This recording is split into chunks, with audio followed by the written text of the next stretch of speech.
Good morning. Good morning. I see you've recovered from your nachos, so that's good. Everybody had a nice last Sunday Super Bowl, I hope. Nice to see you for worship this morning. I'm with you again this morning, and Ash Wednesday, at least for now, so good to be with you again. Today is the festival of the Transfiguration, which, if you can say that 5 times fast, is kind of an odd day. You get to see Jesus in all his glory, even though it's kind of in the middle of the story and out of sequence where we've been. And he's standing with Moses and Elijah, and we hear the voice of God pointing him out to us once again. So glad you're here for worship. So let's take a moment for a brief reflection. We'll start with Prelude. Holy Gospel according to Matthew. Glory to you, O Lord. 6 days later, Jesus took with him Peter and James and his brother John and led them up a high mountain by themselves.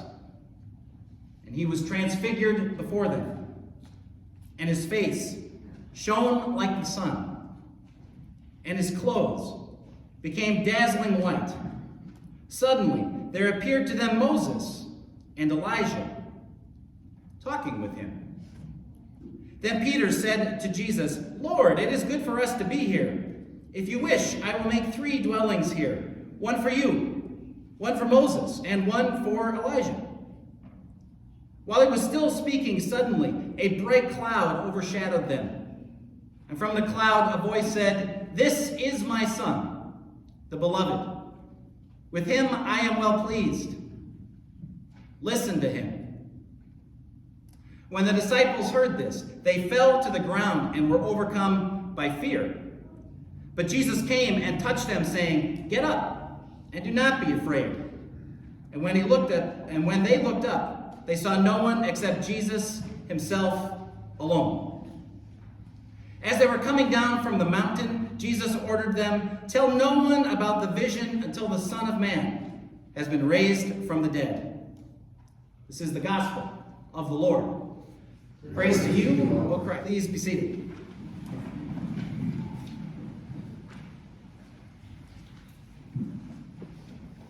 Kind of a strange gospel, isn't it?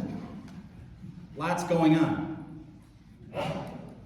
If you remember back to last week, it was the Super Bowl. You may have seen it. It's kind of a spectacle of sorts.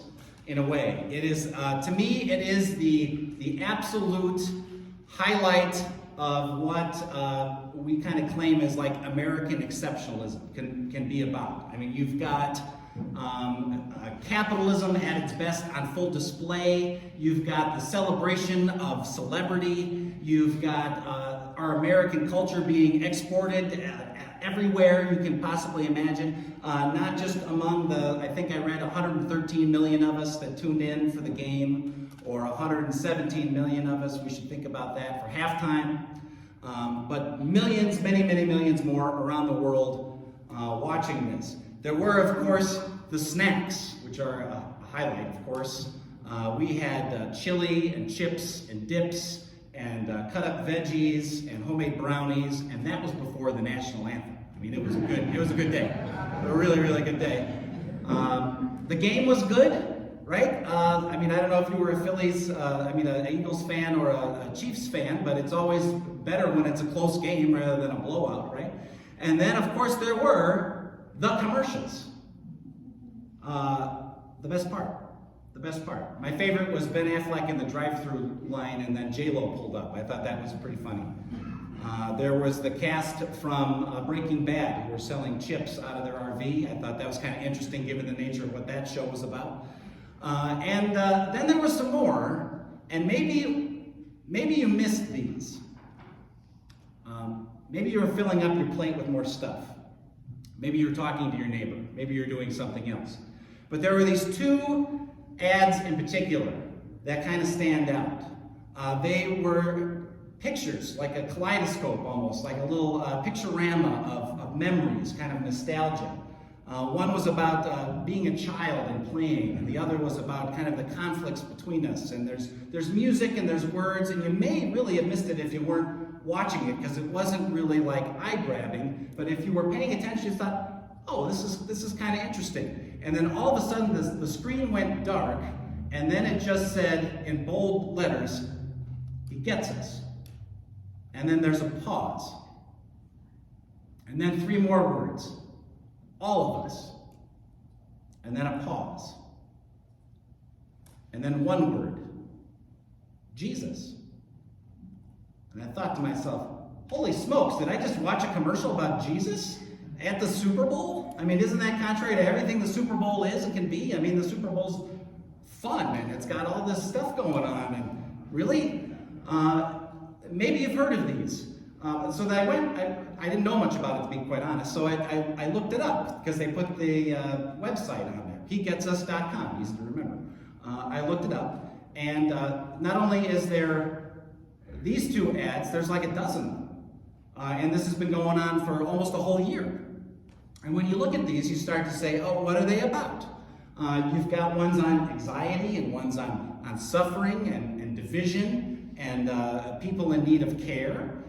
They had these 2 really interesting ones. One was a teenage pregnancy, but it was really Mary's story at Christmas. And holy smokes, they're doing this.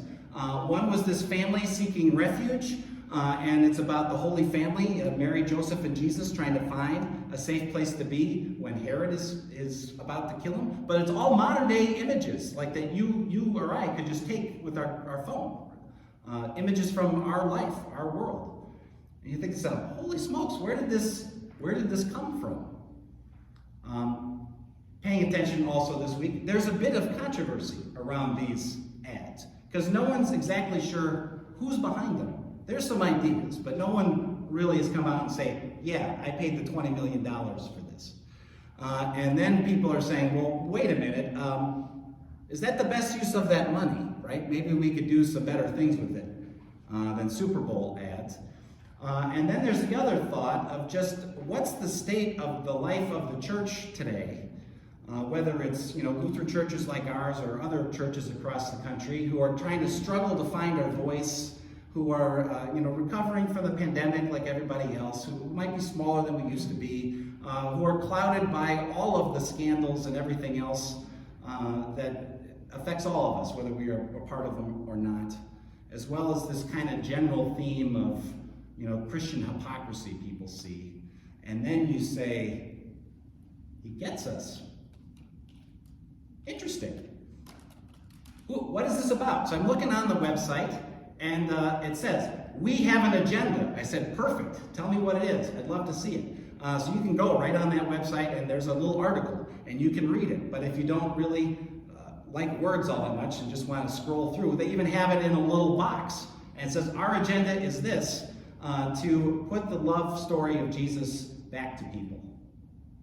But that's kind of nice. I like that. He gets us. Interesting. So then I was thinking, okay, I can use this, right? This is good stuff. So I'm looking through all of these videos, and I thought, you know what? I'll put them in front of my kids this week and see what they say about it. So I put together a little questionnaire, nothing real long. Just, what was this video about? What was your gut feeling reaction to it? What's it say about people? Is there a faith element to it? Just kind of things like that. So I found this one little video. It's only 30 seconds. I mean, it's short. And really, it's only like 15 seconds, because that dark screen at the end with, he gets us, all of us, Jesus, is really the whole second half of the thing. So it's all these images of this person not being taken seriously, people misunderstanding who he is, people not listening to the message that he's providing, and of course, it's Jesus, right? So I put this video in front of the kids, and they're watching it, and they're like, can you show it again? I didn't get all of it. We did it like 5 times. All of a sudden, the kid from the back, his name's Rosario, goes, holy cow, this is about Jesus? And I thought, they're onto something. Maybe it's not the best thing in the world, and there could be other ways of doing it, certainly, but they've tapped into something. That Jesus somehow understands our world, and somehow understands you, and somehow understands the struggles that we all have, whether it is, anxiety or relationships or our past or needing forgiveness or whatever it is. There's a beautiful one it's called That Day. It's all about Good Friday, using kind of modern images, and you say, this is kind of really interesting stuff. They did one with a AI that gave the computer instructions, come up with images of love, of unconditional love, and the computer came up with all of these different images in different settings of people coming together, which I thought was really, really interesting. He gets us. I like that.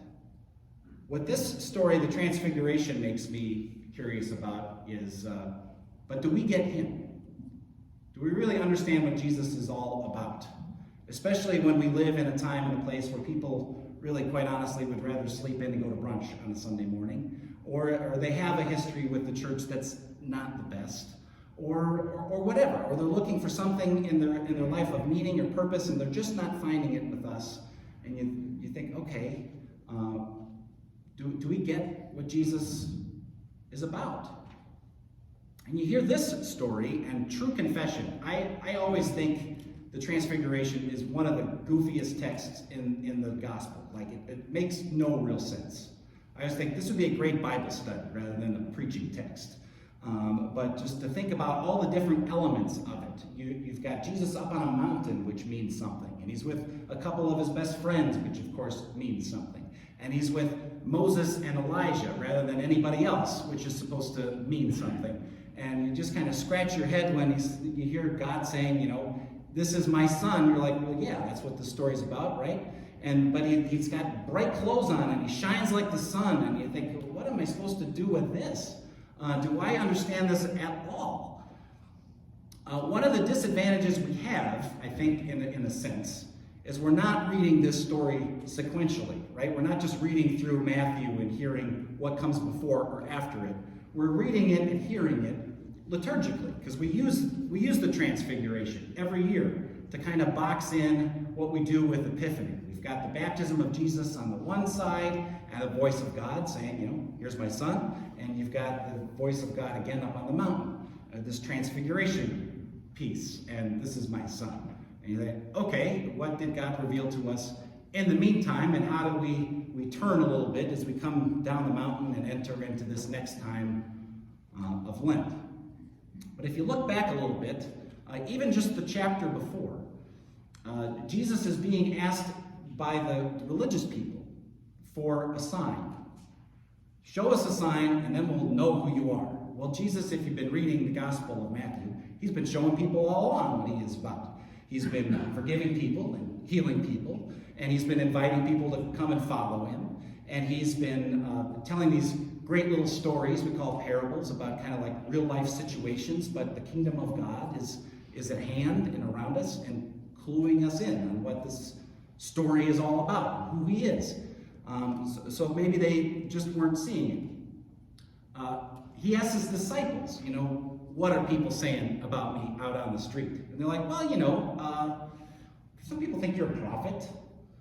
Some people think you're kind of like, John the Baptist going around and saying some crazy stuff.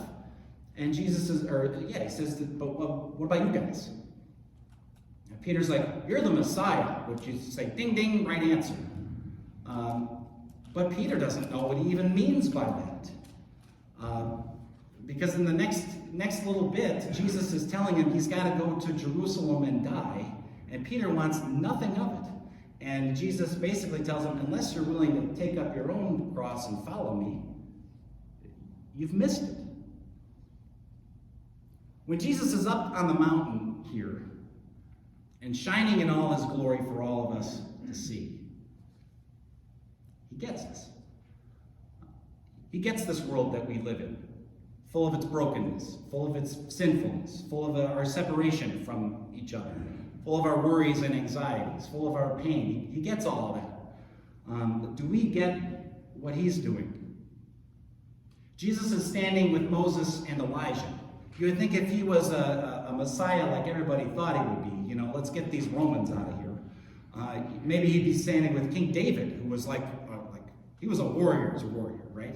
Or Joshua, who was the one who came in and took the land. Maybe those would be better people to stand with than these two. Or maybe Jesus should be standing with like Abraham and like the heroes of the faith that way, to really stand and say, look, we're supposed to be God's people, and this is what it means. But he's not. He's standing with Moses and with Elijah, and it's supposed to tell us something about who Jesus is. We have a little bit of a clue from the other readings that we've heard, which if you really start to read them, they do make your head scratch too. Moses was the lawgiver, right? He went and got the 10 Commandments. Elijah was a prophet, so he's got this kind of the word of the Lord that way. So in a way, Jesus is kind of the culmination of these things. It's the law and the prophets and Jesus, the word made flesh, there in front of us. Okay, I can get my head around that. And it's also these instances where Moses, at least in the reading we heard, has this real encounter with God. And Elijah has an encounter like that too. Maybe that's what it's supposed to clue us in on a little bit. But after watching these He Gets Us videos, and really thinking about, Jesus understanding our human plight, our situation, our worries for the world and the future, our not feeling up to the task, our guilt and shame we lug around with us, even though we proclaim grace as a matter of centrality to our faith. There's something else here that clued me in a different way. Because one of the things about Moses, if you know the story of the Exodus, he's absolutely miserable. He never wants to do it. The people are always giving him a hard time. He has a prayer often that sounds something like, "Dear God, just strike me down now and get it over with." You can hear the desperation in his voice, and yet these people are not going to get it. They're not going to turn to you. They're not going to trust in the promise. And I said, boy, that sounds a lot like me. Jesus gets that? Cool. And then there's this piece with Elijah. He's supposed to be this great prophet. He stands up to the oppressor. Ahab and his wife Jezebel, the king and queen at the time, were cruel and greedy and idolatrous and just full of all the things we love in society. They're just awful. And he's on the run from them, and he goes in this cave, and he has this similar prayer to Moses. "Dear God, just take me already. Let's get this over with." And God speaks to him. But not in the ways that you would expect. It's actually in the silence of his desperation. And I said, well, that kind of sounds a lot like me some days too. Jesus gets that. And then we see Jesus in all his glory. He's shining brightly. You say, well, I do my best. I try to get this dry cleaned every once in a while, but I can't shine that brightly, right? I'm not a glow-in-the-dark kind of person. The light shines nicely off the top, but that's on days when I've shaved my head, but I can't do that. Well, one of the things that all three, Matthew, Mark, and Luke, give us when they give us the story of the Transfiguration, it comes right in the middle of the story, but it's showing us not only where we've been, our brokenness, our humanity, the place where Jesus really gets us, but it also shows us where he's going. Jesus is coming down the mountain, and when he comes down to the mountain, he's going to his suffering and death. But that's not the end of the story. The real end of the story, which is actually its beginning, is about Easter. It's about resurrection. It's about new life. And that's what Jesus is showing us to hang on to here a little bit. So listen to him. He gets us. Do we get him? Do we understand ourselves? I listened to this podcast a few days ago. It was with a guy named Mark Schultz. He's a professor at Harvard. He's part of this long-term study. The study's been going since 1938. And they've been studying, basically, how do people live out our American ideals of like life, liberty, and the pursuit of happiness. What does that actually look like? And it's covered 8 decades. And you've got people of different backgrounds and different demographics and from different parts of the country and different families of origin and different language groups and different religious expressions, all of us. And there's the things that we would think, what makes for a good life? And we think, okay, it's all the things we watch when we're watching the Super Bowl and filling our faces with nachos. It's about, popularity, and it's about success, and it's about, having enough to not only provide for me and my family, but to share and do some good in the world. And maybe I can leave a legacy like that, and thinking about the future. That those are all the things we want. But what they found in this study, on every level, in every decade, even though life has changed a lot, people live longer, we have access to more things, we live in a different way, we're much more mobile. But whatever decade you're from, what gives us a good life is relationships. Do we have people we're close to in life?